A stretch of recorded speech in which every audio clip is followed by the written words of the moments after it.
ये जो आप खुल के बोल रहे हैं, ये ईडी, सीबीआई, इनकम टैक्स जैसे तैसे करके बचेंगे और आप ऐसे ही अगर मेरे शो में बोलते रहे ना, तो वो राहु केतु पलट के पता नहीं किस रूप में, ईडी के रूप में, सीबीआई में, इनकम टैक्स में, आपकी इन बातों पे कहीं मेरे ऊपर ना आ जाए। मुझे तो डर ये लगता है, इतना खुल के कौन बोलता है इस देश में?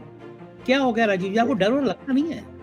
तो वही नासे रोग हरे सब पीरा, जपत निरंतर हनुमत वीरा। भूत पिशाच निकट नहीं है। ये जो ईडी सीबीआई है ना, भूत पिशाच हैं। भूत पिशाच निकट नहीं आवे, महावीर जब नाम सुनावे। जो लोग ईडी सीबीआई के गिरफ्त में आए, वो बेचारे हनुमान जी का पाठ नहीं करते थे। मैं तो कह रहा हूँ 11 हनुमान चालीसा का रोज पाठ करो, कभी कोई माई का लाल ईडी सीबीआई वाला कभी दरवाजे पे आएगा ही। हम तरसते हैं, लेटर जाते हैं, हमारे आते नहीं। हम तो चाहते हैं आ जाए, हम भी बड़े आदमी हो जाएं।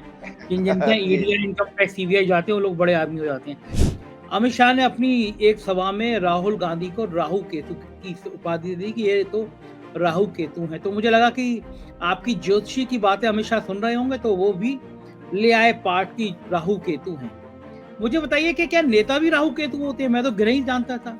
ये बात अमित शाह ने कही, और राहु केतु क्या वाकई में राहुल गांधी हैं? राहु केतु सिंगल नहीं आते, जोड़े में आते हैं। तो दर्शक समझ जाएंगे कि कौन से दो पॉलिटिशियन जोड़े में आए दिल्ली में, जिन्होंने पूरे देश की राजनीतिक ताना बाना को एकदम विध्वंस कर दिया है। नमस्कार, मैं हूं संजय शर्मा। आप देख रहे हैं 4PM न्यूज नेटवर्क।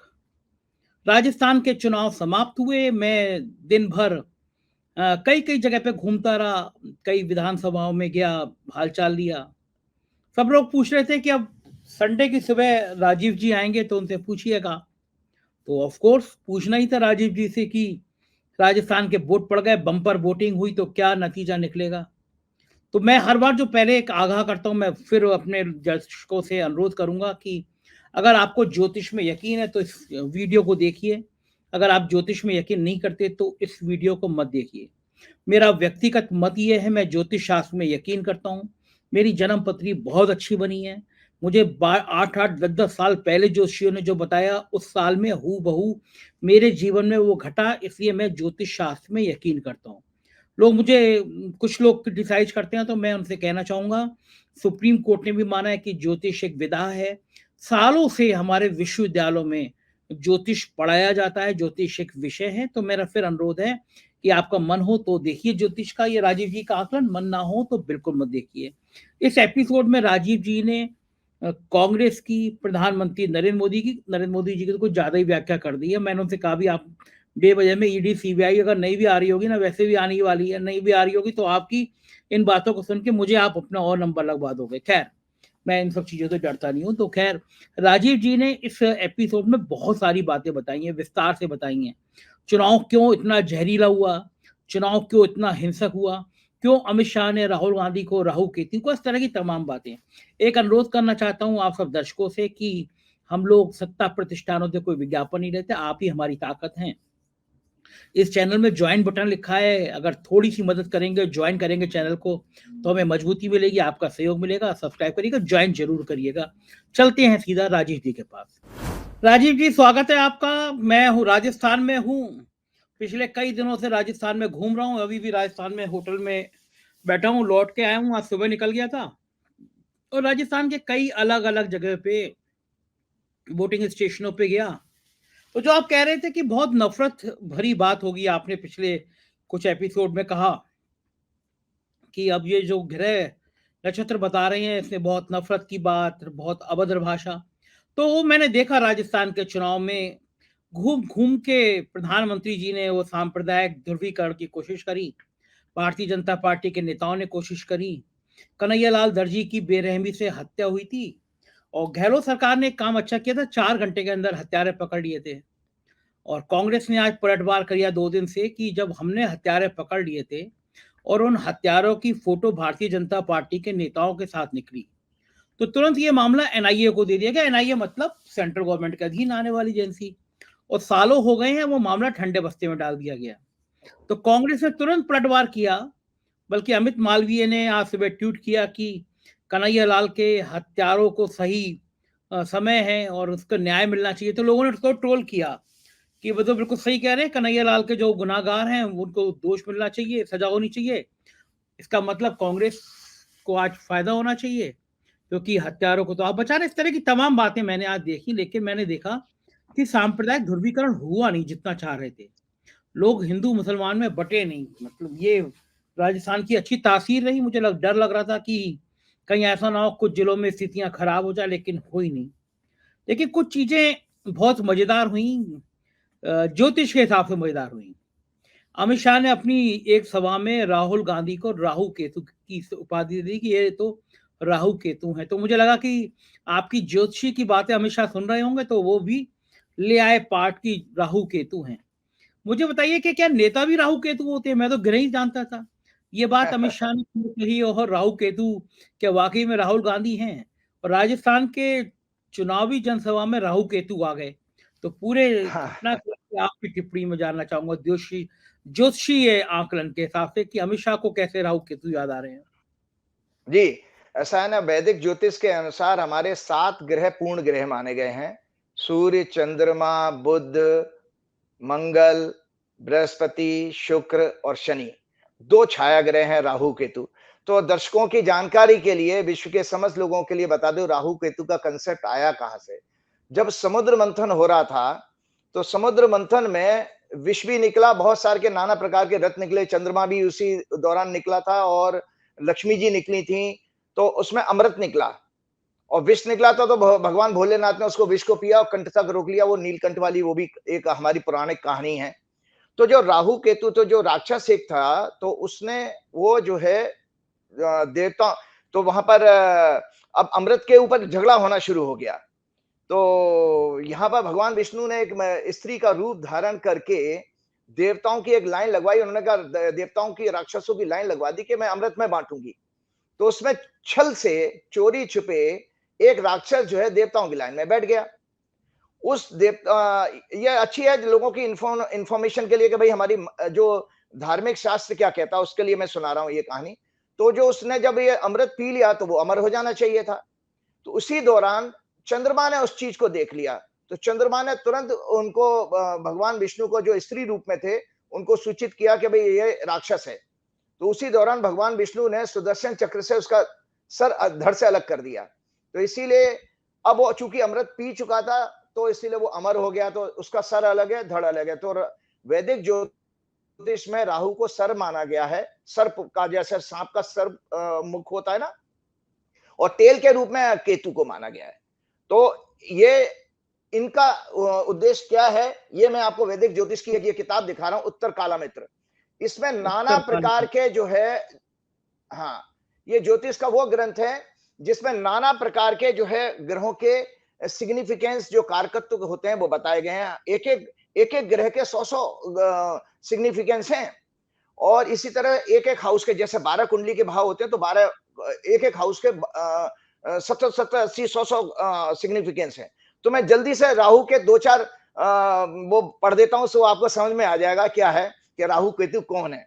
तो देखिए, राहु के जो कारकत्व कहेंगे, कठोर और दुखदाई वचन बोलने वाले, कठोर दुखदाई वचन बोलने वाले, छल कपट, जुआ, झूठा मिथ्या आचरण, भ्रम उलझन पैदा करना, और जो है दुराचार, दुष्टता, कटु व कठोर वाणी, ये इस तरह के जो है आपके राहु के माने गए हैं। इसी तरह केतु के जो कहे गए हैं, वो कहें रोग मुक्ति से, रोग मुक्ति से आरोग्य लाभ, दर्द पीड़ा तीव्र वेदना। मतलब इनका मतलब यह है कि राहु केतु को चूंकि उन्होंने छल किया था, तो इसी तरह जितने छल कपट करने वाले लोग हैं, वो राहु केतु से ज्यादा, और चूंकि उनकी शरीर में कंसिस्टेंसी नहीं है, सर अलग हो गया, धड़ अलग हो गया, तो हमेशा जब भी राहु केतु की दशा आती है, तो इंसान को एक कष्ट होता है कि उसका जो ग्राफ है ना, वो ऊपर नीचे होने वाला चलता है। वो एक तरफ से जो है कभी नहीं देगा। दूसरा, राहु के दौरान जो है फोबिया आता है। राहु एक बैक्टीरियल बीमारी भी पैदा करता है। अभी जैसे चीन में आपका एक वायरस की फिर से बात होने लगी है, तो वायरस वाली बीमारी मेडिकल एस्ट्रोलॉजी के अनुसार केतु से देखी जाती है। तो अब आपको ये निश्चित करना है दर्शकों को कि छल कपट करने वाले कौन हैं। 2014 में मैंने आपको बता दिया कि राहु का मतलब झूठा, मिथ्या, दुराचार और दुष्टता का प्रचार प्रसारण करने वाले लोग। तो वो आप दर्शक समझ जाएंगे किसका है। 2014 में पश्चिम दिशा से देश की दो पॉलिटिशियंस आते हैं, 15 लाख का खाते में वादा, पेट्रोल 60 रुपए करा देंगे और 2 करोड़ लोगों को नौकरी देंगे। तो उससे आपने झूठा मिथ्या प्रचार करके आपने सत्ता तो हासिल कर ली। उसके बाद जब आप राज्यों दर राज्य हारने लगे, तो उसमें आपने उनकी सरकारें कैसे गिराई? छल कपट करके, काला धन दे करके, उनको एजेंसियों के द्वारा डरा धमका के। तो अब दर्शक ये समझ जाएं कि राहु केतु का आचरण किसका है। और याद रखिए, राहु केतु सिंगल नहीं आते, जोड़े में आते हैं। तो दर्शक समझ जाएंगे कि कौन से दो पॉलिटिशियन जोड़े में आए दिल्ली में, जिन्होंने पूरे देश की राजनीतिक ताना बाना को एकदम विध्वंस कर दिया है और सारी एजेंसियों को जिस तरह से बर्बाद किया। मतलब प्रजातंत्र के ऊपर इतनी बड़ी चोट पिछले 75 साल में कभी नहीं हुई है। तो इसलिए मेरा कहने का मतलब यह है कि राहु केतु जो अमित शाह जी कह रहे हैं, उनको खुद चिंतन करना पड़ेगा और दर्शक जनता चिंतन करे कि देश के लिए राहु केतु कौन है, कांग्रेस है या राहुल गांधी है या कोई और है। राजीव जी, ऐसा है कि आपको तो बड़ी आस्था है कि बजरंगबली आपके आराध्य हैं, बजरंगबली आपके ऊपर, आपके साथ रहते हैं, आपकी पूजा पाठ में रहते हैं, आपको यकीन है कि बजरंगबली आपके संग रहते हैं। लेकिन मैं तो इतना पूजा पाठ करता नहीं हूँ और ना मुझे ऐसा लगता है कि बजरंगबली मेरे इतने अच्छे आचरण होंगे, बजरंगबली मेरे संग रहेंगे। ये जो आप खुल के बोल रहे हैं, ये ईडी, सीबीआई, इनकम टैक्स जैसे तैसे करके बचेंगे और आप ऐसे अगर मेरे शो में बोलते रहे ना, तो वो राहु केतु पलट के पता नहीं किस रूप में, ईडी के रूप में, सीबीआई में, इनकम टैक्स में, आपकी इन बातों पे कहीं मेरे ऊपर ना आ जाए। मुझे तो डर ये लगता है, इतना खुल के कौन बोलता है इस देश में? क्या हो गया राजीव जी, आपको डर और लगता नहीं है? नहीं, देखिए ऐसा है कि संजय जी, एक ही बात है, सत्य का बोलने वाला जो सत्य होगा, हृदय से जो सच्चा इंसान होगा, उसकी वाणी में तेज भी होगा, उसका टोन एंड टेनर जो है स्पीच का एक अलग ही आपको मिलेगा। और दूसरा, वो एकदम जो वो हमेशा याद रखिए, वो सत्य बोलने वाला भगवान का ग्रेट डिवोटी होगा। पूर्व काल में जब जब समाज भ्रमित हुआ है, जब जब समाज का डाउनफॉल हुआ है, तब तक हमेशा याद रखिएगा, सत्य बोलने वाले जरूर आए, चाहे वो गुरु नानक के रूप में आए हैं, विवेकानंद के रूप में आए हैं, अरविंदो के रूप में आए या महात्मा गांधी के रूप में आए। तो इसलिए घबराइए मत, जो होना है, आपको अगर दंड भी मिलता है तो भी मैं मानूंगा कि वो परमात्मा की शायद स्कीम रही होगी कि वो मुझे कुछ दंड देना चाहते हैं। सत्य बोलने का, वैसे ले मैं बता देता हूँ, सत्य बोलने का कभी किसी को दंड नहीं मिला है। तो आप घबराइए मत। वो है वो ना, तो ये संकट तो वही नासे रोग हरे सब पीरा, जपत निरंतर हनुमत वीरा। भूत पिशाच निकट नहीं है। ये जो ईडी सीबीआई है ना, भूत पिशाच हैं। भूत पिशाच निकट नहीं आवे, महावीर जब नाम सुनावे। जो लोग ईडी सीबीआई के गिरफ्त में आए, वो बेचारे हनुमान जी का पाठ नहीं करते थे। मैं तो कह रहा हूँ 11 हनुमान चालीसा का रोज पाठ करो, कभी कोई माई का लाल ईडी सीबीआई वाला कभी दरवाजे पे आएगा ही। हम तरसते हैं, लेटर जाते हैं, हमारे आते नहीं, हम तो चाहते हैं आ जाए, हम भी बड़े आदमी हो जाएं। जिनके जी। ईडी और इनकम टैक्स सीबीआई जाते हैं, वो लोग बड़े आदमी हो जाते हैं। लेकिन राजीव जी, मैं आज जयपुर की कई जगह पे गया, गजब जादू है आपका। मुझे कम से कम 1 दर्जन से ज्यादा, मेरी टीम मेरे साथ थी, 1 दर्जन से ज्यादा जगह लोगों ने पूछा कि पूछना कि बहुत सारे वोट पड़ रहे हैं, कल राजीव जी आएंगे आपके यहाँ, पूछना ये राजस्थान में बम्पर वोटिंग हो रही है, तो इसके क्या संकेत हैं? मतलब बहुत ज्यादा लोग घर से निकल रहे हैं, उत्साह बहुत है, सांप्रदायिक कार्ड नहीं चल रहा है, तो इनके क्या संकेत हैं? स्टार्स क्या कहते हैं? देखिए, ऐसा था, मैंने आपको पिछले प्रोग्राम में ही कहा था कि जिस लगन में वोटिंग शुरू हुई थी वो वृश्चिक लगन था। और वृश्चिक लगन कांग्रेस की जो 2 जनवरी 1978 की कुंडली है, वो उनका 9वां घर है। 9वां घर होता है भाग्य का स्थान। तो इसका मतलब है, मैंने पहले ही पिछले प्रोग्राम में कह दिया कि कांग्रेस के लिए भाग्यशाली दिन साबित होगा। इसके साथ साथ देश के लोगों को बताता हूं कि जो पब्लिक का ओपिनियन है, वो जनता जनार्दन का ओपिनियन चंद्रमा से देखा जाता है। आज चंद्रमा तुला राशि में था और बृहस्पति से दृष्ट था। तो याद रखिए कि बृहस्पति की दृष्टि, जब इसको गजकेसरी योग भी कहते हैं, बृहस्पति की दृष्टि जब चंद्रमा पे जाती है, बृहस्पति विजडम के कारक है, विवेक। तो जब जनता अगर इतनी खुलकर के ज्यादा वोटिंग कर रही है, इसका मतलब है जनता के अंदर वो विवेक आ चुका है। इसीलिए वो किसी भी धार्मिक ध्रुवीकरण में नहीं फंसी है। उसने ये निश्चित कर लिया था कि उनका सच्चा हितैषी कौन सी पार्टी है, कौन सा नेता है। तो ये मैं इसमें आज की बंपर वोटिंग को, मेरा जो अपना इंट्यूशन कहता है कि ये अशोक गहलोत जी की जो 7 गारंटी वाली स्कीम है, वो प्लस उनका जो उन्होंने जो कहा था कि मैं राजस्थानी हूं, मारवाड़ी, जैसे मोदी जी ने उनको मारवाड़ी कह करके धुतकार दिया था गुजरात के चुनाव के टाइम में। तो जो मारवाड़ी वर्सेस राजस्थानी हुआ, तो उसमें राजस्थान अस्मिता की बात भी आज उसमें दिखाई दे रही है। इसलिए लोगों को लगा कि हमारा आदमी के ऊपर अटैक हो रहा है। आज हुआ क्या कि भाई अशोक गहलोत अकेले लड़ रहे हैं, राहुल गांधी, प्रियंका गांधी भी गए, लेकिन वहां तो भाजपा के सारे मुख्यमंत्री, भाजपा के सारे केंद्रीय मंत्री और दो एडिशनल फोर्स उन्होंने मंगवा लिए थे, ईडी, सीबीआई।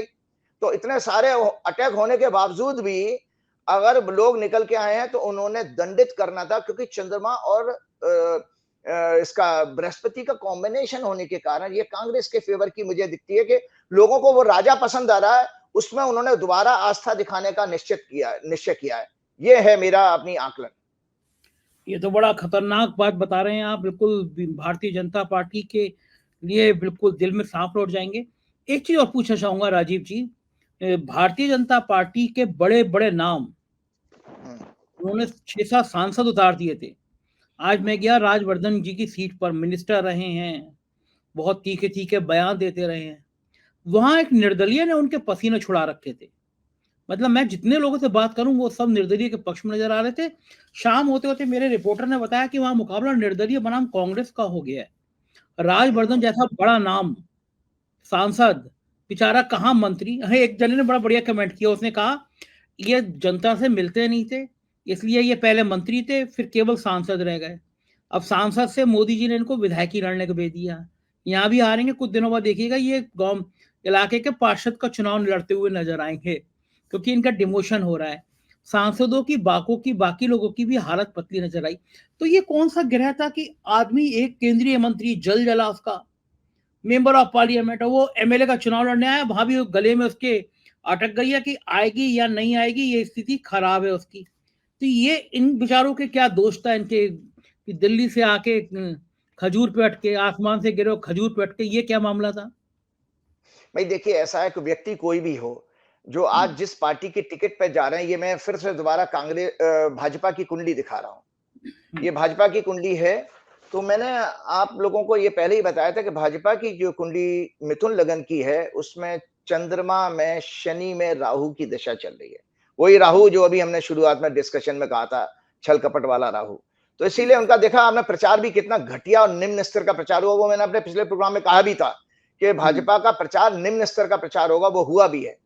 तो इसीलिए ये जो इसका जो खामियाजा भुगतना पड़ रहा है कि जो भाजपा की पॉलिसी है कि हर बार हिंदू मुसलमान कराना और केवल निंदा करना, झूठ बोलना, कपट की बातें करना, ये अब लोगों को भा नहीं रहा है। तो इसलिए कोई भी नेता, कोई भी सांसद हो उनके सामने, उसको वो दंडित करेंगे, क्योंकि वो उस पार्टी से जुड़ा हुआ है। और जब इसमें आपने देखा ना कि भाई, मैंने अपने पिछले प्रोग्राम में भी कहा था कि इन चुनावों में, चाहे मध्य प्रदेश का हो, छत्तीसगढ़ का हो या राजस्थान का हो, इसमें बड़े बड़े नेता भी हारने वाले हैं, क्योंकि भाजपा की खुद की कुंडली बहुत खराब है। मैं बार बार कह रहा हूं कि जो अभी एक बड़ी कंट्रोवर्सी चली थी ना, पनौती और जाने क्या क्या कह रहे थे लोग, तो मैं सच्ची बात बताऊं, ट्विटर पर ट्रेंड हुआ पनौती। अच्छा बताइए, ये मैं पूछने वाला था सवाल राजीव जी आपसे कि ये पनौती शब्द अचानक प्रधानमंत्री जी पहुंचे, विश्व कप चल रहा था, और मैं अपने दर्शकों को बता दूं ट्विटर पर ट्रेंड कैसे होता है। अगर मान लीजिए 1 लाख लोग अचानक राजीव नारायण जोशी लिखकर हैशटैग चलाने लगे, तो ट्विटर पे उस समय जो शब्द सबसे ज्यादा हैशटैग लोग करके चला रहे होते हैं वो ट्रेंड करने लगता है। तो मैंने एक बार एक यूपी के डाटा इन्फॉर्मेशन का एक ऑडियो मेरे हाथ लगा था, तो मैंने अपने शो में वो वायरल भी किया था। वो डाटा इन्फॉर्मेशन कह रहे थे कि भाई उस व्यक्ति को जाने मत दो, उस एजेंसी को जाने मत दो, क्योंकि हमें योगी आदित्यनाथ जी के कई ट्विटर ट्रेंड कराने हैं। तो होता है कि पैसे दिए जाते हैं एजेंसियों को कि भाई हम कहेंगे कि योगी आदित्यनाथ स्पीच, और उसी समय 1 लाख तुम्हें ट्विटर कराने। और आपको याद होगा 2-2 रुपए ट्वीट करके एक बार काफी प्रचलन में भी आया था। तो प्रधानमंत्री जी जैसे ही वर्ल्ड कप देखने पहुंचे और किसी ने हैशटैग पनौती लिखा कि पनौती वहां पे पहुंच गए, तो वो पूरे देश में इतने लोगों ने हैशटैग पनौती लिखना शुरू कर दिया कि अब आप देखिए, ताकत सरकार मोदी जी के पास, पैसा मोदी जी के पास, सोशल मीडिया की ताकत मोदी जी के पास, इलेक्ट्रॉनिक विभाग मोदी जी के पास, लेकिन दिन भर वो पनौती शब्द ट्रेंड होता रहा। इसके दो मतलब है कि 2014 में जो लोग मोदी जी को भगवान विष्णु का अवतार बताते थे, कहीं ना कहीं उसमें कमी आई है, तभी तो वो उनके मुकाबले में नहीं पहुंच पा रहे हैं, वही सब ट्रेंड कर रहा। और वो ट्रेंड इतना हुआ कि राहुल गांधी ने भी, जब भीड़ ने कहा तो राहुल गांधी ने भी कह दिया, चुनाव आयोग ने तुरंत नोटिस जारी कर दिया। चुनाव आयोग तो गांधी जी के 3 बंदरों से भी गया बीता हो गया है। प्रधानमंत्री मूर्खों का सरदार कहते हैं, अमित शाह राहु केतु कहते हैं, लेकिन चुनाव आयोग की औकात नहीं है कि उनको नोटिस दे दे। लेकिन राहुल गांधी ने भीड़ से पनौती शब्द कह दिया तो उनको नोटिस मिल गया। तो ये बताइए, मैं राजीव जी, जो आपने कहा था कि चुनाव प्रचार निम्न स्तर तक पहुंचेगा, ये पनौती शब्द कहाँ से आया? मतलब क्या शास्त्रों में, उपनिषद में, वेदों में है कि ये, मैंने इसका भाव देखा तो अभागा, दुर्भाग्यशाली, ऐसे शब्द थे। तो क्या ये इस हाँ, तरह धार्मिक ग्रंथों में भी कहीं इस शब्द का जिक्र है कि ये बड़ा पनौती है, ये कार्य बड़ा पनौती भरा है, ऐसा कुछ जिक्र है? बिल्कुल है। इसको उर्दू में शायद मनहूस भी कहते हैं, बदनसीब भी कहा जाता है।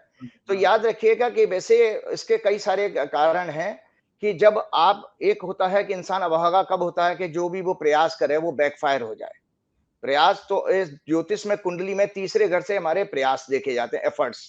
और 8वां घर है व्यर्थ होने का, उसकी डेथ हो गई। तो जिस किसी की कुंडली में 3 और 8 का कनेक्शन आ जाए और 10वें घर का, 10वां घर कर्म का होता है। प्रयास, कर्म और उसकी डेथ हो जाना।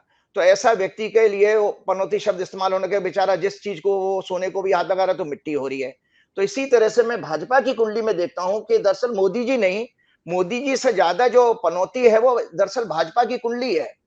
कि भाजपा की कुंडली में तीसरे घर में मंगल, राहु, जुपिटर, वक्री शनि और चंद्रमा नीच का, इनका लग्नेश बुध भी राहु केतु के बीच में। तो ये भाजपा की कुंडली में जो पनौती का ज्यादा है, मतलब बदनसीब है। और 2014 से ये सत्ता में आए झूठ बोल करके। 2019 का चुनाव भी इन्होंने लड़ा, वो भी जो है किसी एक मुद्दे को बना करके लड़ गए।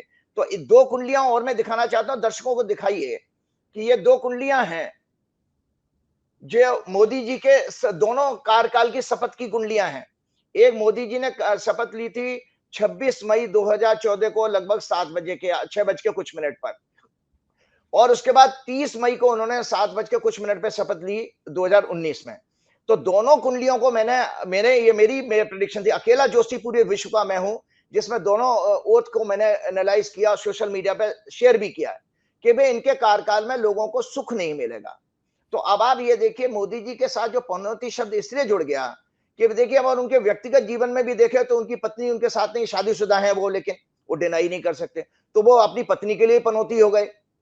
और इसके बाद उन्होंने जिस जिसके साथ में वहां पर प्रवीण तोगड़िया, संजय जोशी जैसे लोगों के साथ उन्होंने अपने आप को ऊपर उठाया, वो आज खुड्डी लाइन लगा दिया उन्होंने, तो वो उनके लिए भी पनौती हो गए।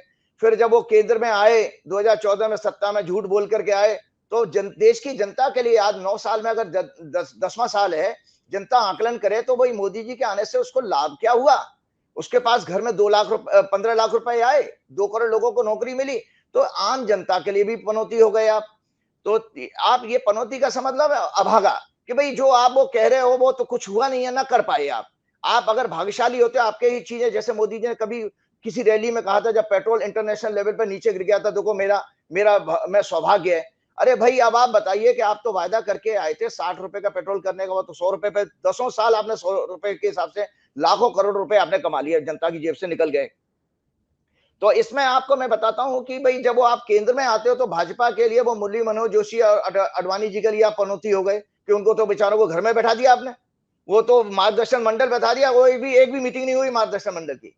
फिर एक और चीज मुझे अब जानकारी एक रिटायर्ड डीजीपी ने बताई थी मध्य प्रदेश कैडर के, कि वाजपेयी जी की डेथ जो है 14 अगस्त को हो गई थी और मोदी जी को झंडा फहराना था, इस चक्कर में उनकी डेथ को डिक्लेयर नहीं किया गया। तो बेचारे वाजपेयी जी जैसा ग्रेट स्टालवर्ड, उसको भी अपने मृत्यु के समय ऐसा उनको जो है वो मिला।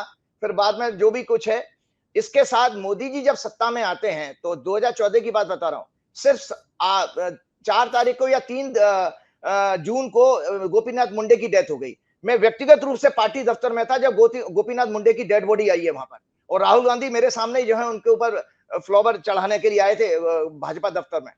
तो आपके संगी साथी जो टॉप के जो लीडरशिप थी बीजेपी की, वो इस दौरान मोदी जी के कार्यकाल में 9 साल में काफी नुकसान हुआ है। मनोहर पर्रिकर की मृत्यु, अनंत कुमार की मृत्यु, सुषमा स्वराज जेटली जी की मृत्यु। तो आपको देखे भाई, आप निरंतर जब आप आए हो पार्टी से, संगठन से जुड़े, तो आप किसी के लिए भी शुभ साबित नहीं हो रहे हो।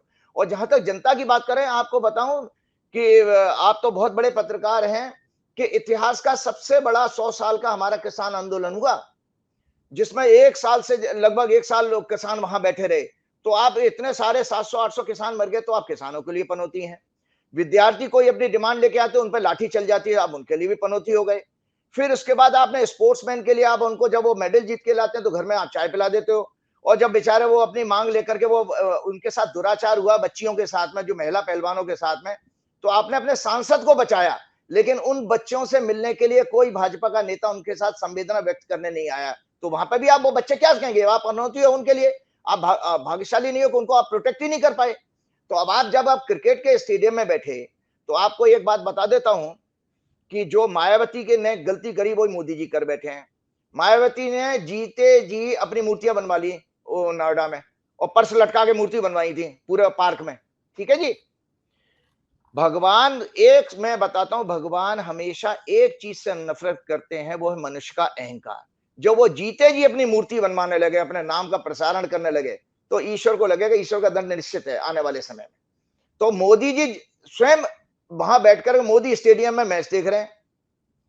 अच्छा खासा मैच चला, तो मैं आपको दर्शकों को बता देता हूं, मैं अपने इंजीनियरिंग कॉलेज की क्रिकेट टीम का जो आरईसी हुआ करता था, मैं क्रिकेट कैप्टन था, अपने फाइनल ईयर का स्टूडेंट क्रिकेट कैप्टन होता, मैं खुद क्रिकेटर रहा हूं और फास्ट बॉलर था मैं। और मेरे से जो सीनियर बैच का जो कैप्टन था, वो आज इंडियन ऑयल कॉर्पोरेशन का चेयरमैन है, एसएम वैद्या श्री, जो आईओसी के इस समय चेयरमैन है करंट, वो मेरा जस्ट इमीडिएट सीनियर है, और मैं क्रिकेट कैप्टन था, नेक्स्ट ईयर का मैं बना उनका। तो मैं आपको बता रहा हूं कि अच्छा भला जब 3 विकेट गिर गए थे 47 रन पे ऑस्ट्रेलिया के, उसके बाद गेम, उस समय तक आपका दोनों हाथों में ऐसा इंडिया विनिंग कर रही थी। तो ये माना गया है, आपने जो कहा शास्त्रों की बात, मैं आज दर्शकों को बताना चाहता हूं कि शास्त्रों में इस तरह का व्याख्यान है कि जब कोई व्यक्ति जिसके अंदर बदनिशी भी है, अगर वो देश का राजा हो या बड़े पद पर बैठा हो, तो उसके ग्रह नक्षत्र जो है आम लोगों को प्रभावित करते हैं, जिसका कि प्रत्यक्ष उदाहरण मैंने अपने पिछले प्रोग्राम में हर बार आपको दिखाया है। जो श्रीमद् भागवत दर्शक देखें, ये श्रीमद् भागवत गीता प्रेस की है। इसमें 10वें स्कंद में सुखदेव जी राजा परीक्षित से कहते हैं कि हे राजन, जिस देश का राजा संवेदनहीन हो, घमंडी हो, बहरूपिया हो, झूठ बोलने वाला हो, हिंसा परायण बात करने वाला हो, ऐसे देश की, ऐसे राजा की प्रजा हमेशा निरंतर कष्ट पाती है। वहां पर अब आप समझ रहे हैं ना, नाना प्रकार के जो कष्ट मैंने गिना दिए, किसी भी फॉर्म में आएंगे, वो मनुष्यत आएगी आएगी उसके बैठे हुए। तो ये जनता को निश्चय करना है कि आपने जब ऐसे राजा को अगर आपने प्रमोट किया है, तो आप सफर करोगे। और आपको एक और बात बता देता हूं, बड़ी इंपॉर्टेंट चीज है, चंद्रयान 2 जब जो उस समय जब लैंडिंग के टाइम तक मोदी जी वहां पहुंच गए थे इसरो के दफ्तर में, वो चंद्रयान 2 तो बैंड बज गया उसका। और चंद्रयान 3 इसलिए सक्सेसफुल हुआ, मोदी जी विदेश में थे।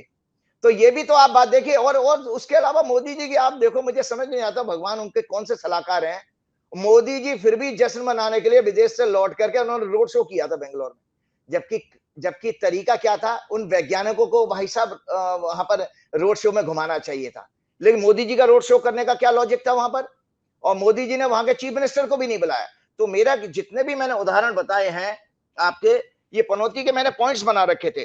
तो इसीलिए 100 साल के इतिहास का किसान आंदोलन, छोटे व्यापारियों के लिए नोटबंदी, ये इतिहास जब लिखा जाएगा कि भाई नोटबंदी, हमने पिछली बार भी कहा था कि 2000 का नोट किसके लिए चलाया था आपने और क्यों बंद कर दिया भैया। तो आपने बहुत सारे जो करेंसी का जो डिस्टर्ब किया, उससे कितने लोगों के छोटे व्यापारियों के खत्म हो गए। तो ये सब चीजें। और आपने जब नया संसद भवन का उद्घाटन किया, जिस दिन आप पूजा करने जा रहे थे, तो बच्चियों को घसीटा जा रहा था, पुलिस घसीट रही थी।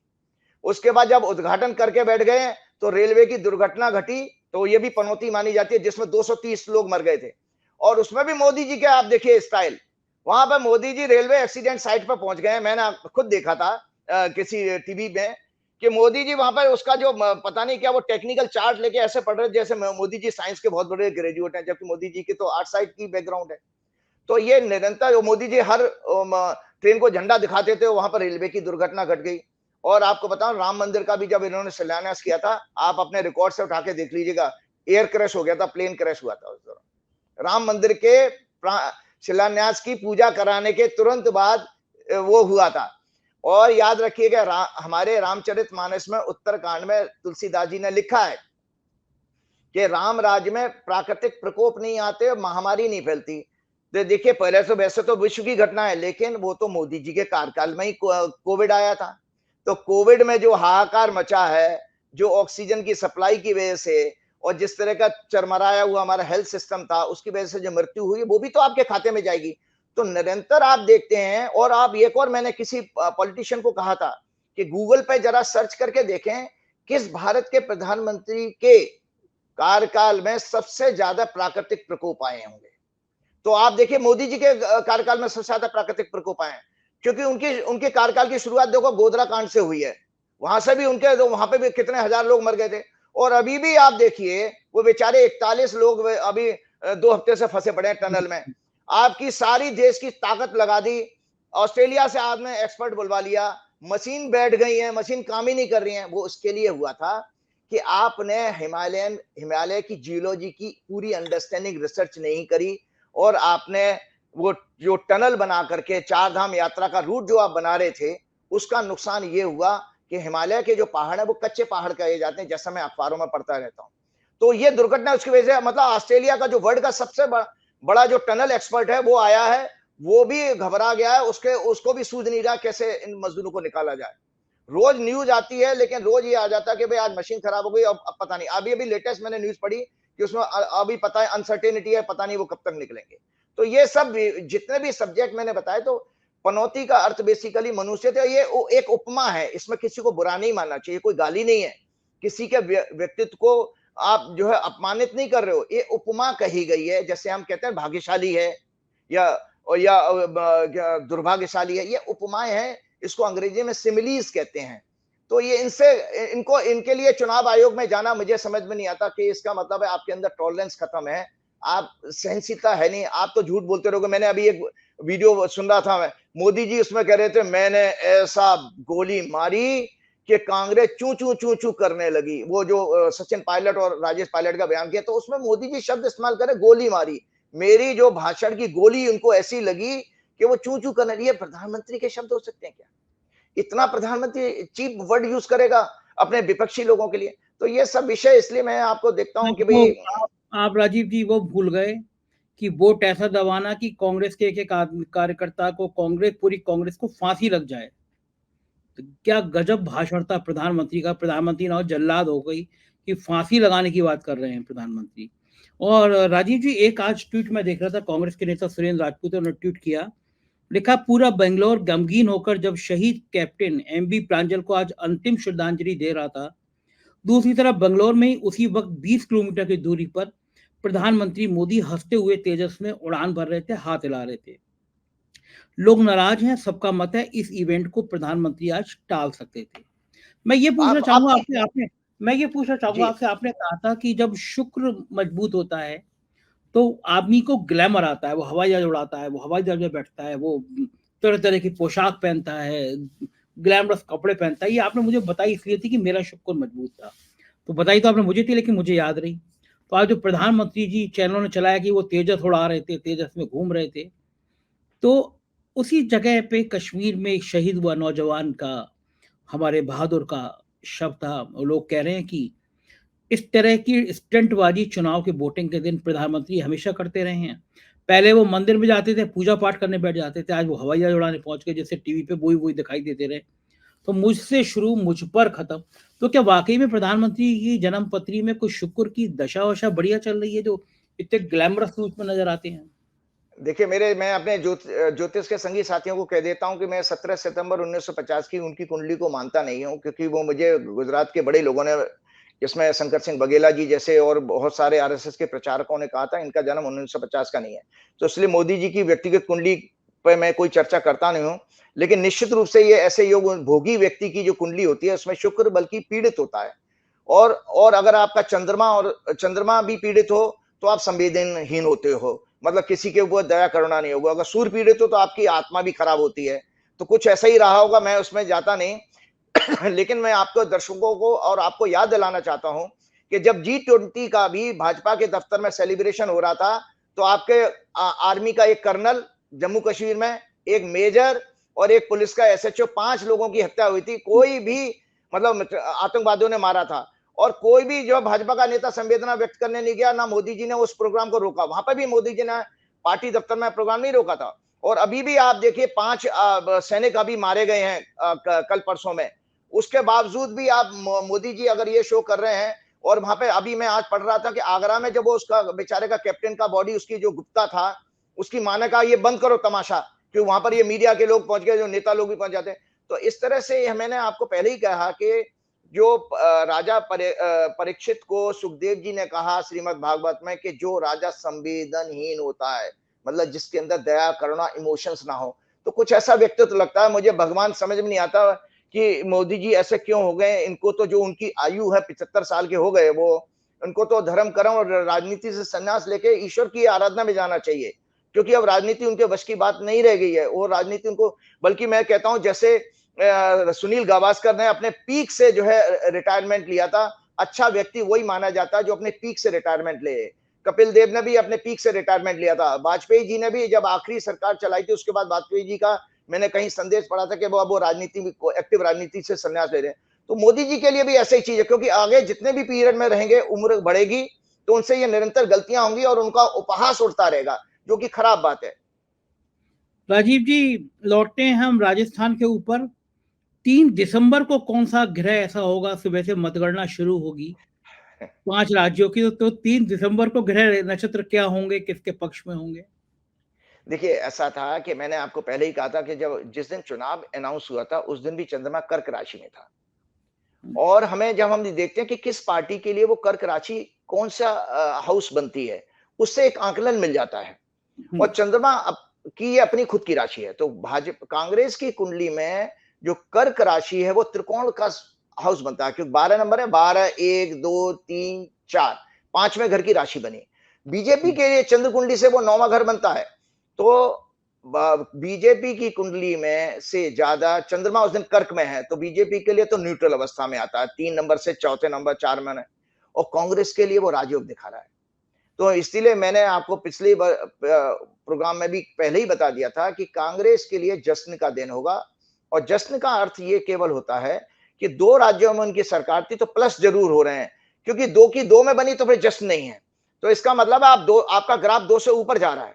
और राजस्थान के चुनाव की मैं बात कर ही चुका हूं, तो ये कांग्रेस के लिए उस दिन वास्तव में जश्न मनाने का दिन होगा। राजीव जी, आप चलते समय कुछ लोग दर्शकों को अच्छी-अच्छी बातें बताते हैं। आज आपके पास में बताने के लिए क्या-क्या है?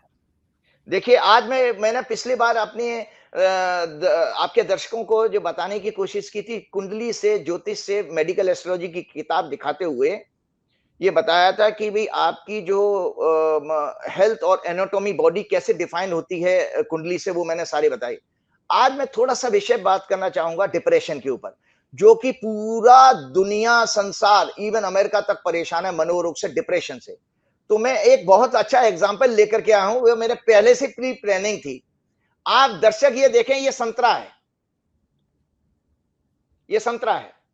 और संतरे की जो 5 लेयर होती हैं, पहली लेयर तो ये उसका छिलका है, दूसरी लेयर में उसका ये धागा आता है, धागा देख रहे हैं, ये धागा। तीसरी लेयर में इसके ऊपर एक झिल्ली होती है, झिल्ली, और इस झिल्ली के अंदर वो गूदा होता है, चौथा लेयर हो गया गूदा। और 5वां क्या हो गया, बीज। ठीक है जी। तो ये 5 लेयर का मतलब समझ रहे हैं। तो इसी तरह मनुष्य, इतनी बढ़िया व्याख्या किसी दुनिया में नॉलेज में नहीं है, सिवा हमारी भारतीय योग शास्त्र के अलावा, आयुर्वेद के अलावा। तो जो हमारी बॉडी होती है वो 5 लेयर होती है, 5 लेयर की होती है, जैसा संतरा है हमारा। तो पहली लेयर होती है अन्नमय शरीर, जो भोजन से बनता है, हड्डी और मांस वगैरह। दूसरा शरीर होता है प्राणमय शरीर, जो आपके 5 प्राण कहे गए हैं। मेडिकल ऑक्सीजन तो टहला देती है हमको, केवल ये ऑक्सीजन ले रहे हो, लेकिन हमारे शास्त्रों में 5 प्राण कहे गए हैं। जब हम अपने यहाँ हवन कराते हैं, तो पंडित जी अग्नि में 5 मिठाई की आहुति देते हैं, ओम प्राणाय स्वाहा, ओम अपानाय स्वाहा, ओम उदानाय स्वाहा, ओम व्यानाय स्वाहा, ओम समानाय स्वाहा वगैरह। तो 5 हमारा जो हम श्वास लेते हैं उसके 5 फंक्शन होते हैं। तो दूसरा लेयर क्या होगी? प्राणमय शरीर। तीसरा शरीर होता मनोमय शरीर, जिसमें मन और हमारी 5 ज्ञानेंद्रियां होती हैं।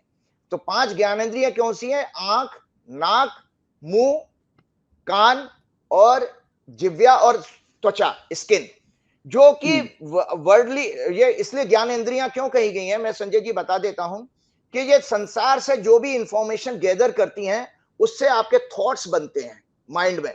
जैसे आंख ने कुछ देखा तो वो उसने मन में विचार आ गए। अब मोदी जी ने कहा कि बटन दबाओ फांसी से, तो कानों ने सुन लिया, तो हमारे कोई और उग्र लोगों के विचार बदल गए, या जिनको खराब लगा तो वो उन्होंने अपनी ओपिनियन बना ली। इसी तरह आपने देखा कि जिव्या को, या जैसी नाक ने कुछ सूंघा, कोई अच्छी सी खुशबू आई तो एकदम हमारे थॉट्स बदल गए। त्वचा में ठंडी ठंडी हवा लगती है या ठंडा लगता है, गर्मी लगती है, धूप लगती है, पसीना आता है, ये सब त्वचा सेंस करती है। इससे हमारे मनोवृत्तियां बनती हैं, थॉट्स। तो तीसरा लेयर हो गई आपके मनोमय शरीर। चौथा है आपका विज्ञानमय शरीर, जो इसको इंटेलेक्ट कहते हैं, बुद्धि। तो बुद्धि और ज्ञानेंद्रियां, बुद्धि के मिलके आपका विज्ञानमय शरीर बनता है। और आखिरी बना गया है आनंदमय शरीर, जो स्टेट ऑफ ब्लिस, जिसमें पीस आप महसूस करते हो, शांति महसूस करते हो, जो हमारे समाज से गायब हो चुकी है। तो मैं लोगों को यह बताना चाहता हूं कि दरअसल ये जब हमारे जो भी हमारे जो जैसे भाजपा का प्रचार रहा, या देश में 10 साल से जो सामाजिक ताना बाना बिगड़ गया, आप नफरत की बात करते हो, जिसको हमारे हनुमान जी की चौपाई में कहा ना, हरऊ कलेश विकार, कलेश और विकार। तो कलेश कहे गए हमारे अज्ञानता, अहंकार, राग, द्वेष और भय। और विकार कहे गए हैं झूठ बोलना, निंदा करना, और लालच और ईर्ष्या करना, ये विकार कहे गए हैं। ये ट्रिबुलेशंस कहते हैं अंग्रेजी में इनको। इनसे हमारे स्वास्थ्य बिगड़ जाता है। तो क्या स्वास्थ्य बिगड़ता है, ये दर्शक जाने कि ये क्यों आ रहा है हमारे पास डिप्रेशन, या हमारा रेस्टलेस हम क्यों हो जाते हैं। ये ऐसा होता है, जो हमारी मेंटल फैकल्टी है, कि जैसे ही हमारे थॉट्स आए, ये हमारे ब्रीदिंग पैटर्न को चेंज कर देते हैं। जो प्राण है हमारा, उसकी साइकिल छोटी कर देंगे। आप कभी भी देख लीजिएगा, कोई तनाव में अगर हो, उसका सांस छोटा हो जाएगा, या डिप्रेशन में हो, वो छोटा हो जाएगा। जब आप बहुत रोते हो तो आपका गला चोक हो जाता है, प्राण कम हो जाता है। तो वो क्या करता है, फिर जाके ब्रेन में ऑक्सीजन की सप्लाई कम हो जाती है, क्योंकि जो ब्रेन का फूड कहा गया है वो ऑक्सी हीमोग्लोबिन कहा गया है। तो ऑक्सी मतलब ऑक्सीजन, और हीमोग्लोबिन मतलब प्योर ब्लड। और प्योर ब्लड कैसे बनता है, ये भी दर्शक जानते हो कि मैंने डॉक्टरों से बहुत डिस्कशन किया है, कि जब आप श्वास लेते हो तो फेफड़े में वो जाकर के लंग्स में ब्लड के साथ मिलकर के प्योर हीमोग्लोबिन बनता है। अगर आपका प्राण कमजोर है, छोटा है, तो याद रखिएगा आपका हीमोग्लोबिन नहीं बनेगा। इसीलिए महिलाओं में, चूंकि इमोशनली महिलाएं वीक होती हैं, तो अक्सर आपने देखा होगा लड़कियों में, फीमेल्स में हीमोग्लोबिन की कमी हो जाती है। वो क्यों कमी होती है? बिकॉज कि उनकी सांस का जो ब्रेथ है वो शॉर्ट हो जाती है। और इसके अलावा मैंने कहा कि 5 प्राणों के, मैंने आपको पहले ही बता दिया था कि 5 प्राणों के अलग फंक्शन हैं, उस पर ही मैं बात अपनी समाप्त करना चाहूंगा। पहला प्राण inhaling, exhaling, deep and slow breath. अपान कहा गया है evocation and rejection of all waste from the body excretory system. अगर हमारी बॉडी से जो बैड वायु नहीं निकलेगी तो भी हम अनकंफर्टेबल हो जाते हैं, क्योंकि वो एक्सक्रीटरी सिस्टम नीचे से गुदा के जरिए बाहर निकलती है, तो उसका निकलना, उसका भी एक इंपॉर्टेंस है। अगर वो नहीं निकल रही है तो आप सोचिए बहुत खतरे में हैं आप। दूसरा है व्यान, सर्कुलेशन ऑफ ब्लड, जो ब्लड पूरी आपके 3.5 लाख एनर्जी चैनल्स हैं, नाड़ियां जिनको कहते हैं, उसमें खून का दौरा बढ़ना, nourishment of every cells and nervous system, इसको कंट्रोल करता है व्यान। चौथा है उदान, all reactions of reverse process, vomiting, burping, shedding tears, sneezing, जो हमारे ऊपर डकार नहीं आती ना खाना खाते हैं, तो व्यान कहा गया है। और समान कहा गया है डाइजेस्टिव सिस्टम एंड एसिमिलेशन, सारे कंट्रोल को पूरा करने वाला। तो मेरा कहने का मतलब यह है कि आप किसी तरह से, जो मैंने पिछले प्रोग्राम में भी कहा था, कि मन को शांत करने का, मन को विजय पाने का प्रयास कीजिए, जो भगवान कृष्ण ने गीता में कहा है। ये गीता में फिर बार बार दिखा रहा हूं, गीता में ये भगवान कृष्ण ने ही कहा है। भगवान कहते हैं the mind is restless no doubt and difficult to curve Arjun, but it can be brought under control by repeated practice of meditation and by the exercise of dispassion. Dispassion का मतलब होता है मतलब आप डिटैचमेंट, आप कुछ काम करिए लेकिन उसके फलों से मत अपने आप को जोड़िए, फ्रूट समझिए, तो डिटैचमेंट प्रैक्टिस में आने लगेगा। तो इस तरह से आपका मन जल्द शांत होगा। और दूसरा, टेक्नोलॉजी से थोड़ा सा एक गैप बनाने की कोशिश कीजिए। आपने डीप फेक की, आजकल मोदी जी बड़े परेशान हैं। दरअसल आप देखिए, बीजेपी की आईटी सेल ने ही ये सब बर्बादी इस देश को दी है। ये किसने सिखाया? जब वो राहुल गांधी की क्रोशिया लगाई टोपी दिखा देते थे, कहीं राहुल गांधी को मजार में पूजा करते हुए दिखाते थे, जितने भी आप मॉर्फिंग करके जो कट एंड पेस्ट करके करते थे, आज पूरा समाज, पूरा वर्ल्ड जो है आज जो डीप फेक वाली बीमारी से क्यों ध्वस्त है? वो इसीलिए हो रहा है क्योंकि आपने टेक्नोलॉजी के एक जो इसका यूटिलिटी थी उसको आपने डिस्ट्रक्टिव वे में ले आए। तो ये राहु केतु कहे गए हैं। आज की डेट में सबसे बड़ा राहु केतु मोबाइल भी है। और आप किन लोगों के साथ उठते हुए, तो मैं लोगों से चलते चलते यही बात करना चाहता हूं कि कृपया करके जो नकारात्मक विचार करते हो, पैदा करते हो, जिनके अंदर से, जिनका ऑरा नेगेटिव हो, जो केवल घृणा, निंदा, ईर्ष्या की बात करते हैं, चुगली करते हो, हिंसा और दूसरों के द्वेष, राग द्वेष रखते हो, भेदभाव करते हो, ऐसे लोगों की संगत में आप बचिए। ऐसी पार्टी को भी आप रिजेक्ट कीजिएगा, तो आप मानसिक रूप से सुखी रहेंगे।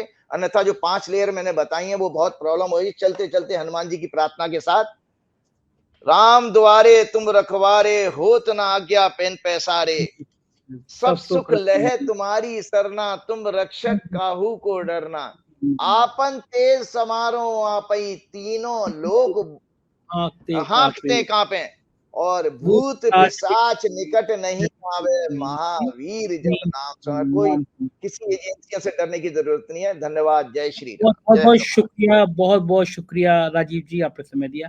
धन्यवाद। तो ये थे राजीव नारायण जी, और खुल के बोल रहे थे कि 3 दिसंबर को क्या होने वाला है। जाहिर है मेरी तरह आपकी भी धड़कनें बड़ी होंगी। 3 दिसंबर को दरअसल 2024 की पटकथा लिखी जाएगी। नतीजे बहुत कुछ बताएंगे कि देश का मिजाज क्या कहता है, देश का रुख क्या कहता है, लोग क्या चाहते हैं। तो बने रहिएगा 4 PM पे। हम राजनीति की हर पल पल खबर आपको बताते रहेंगे। शुक्रिया, थैंक यू।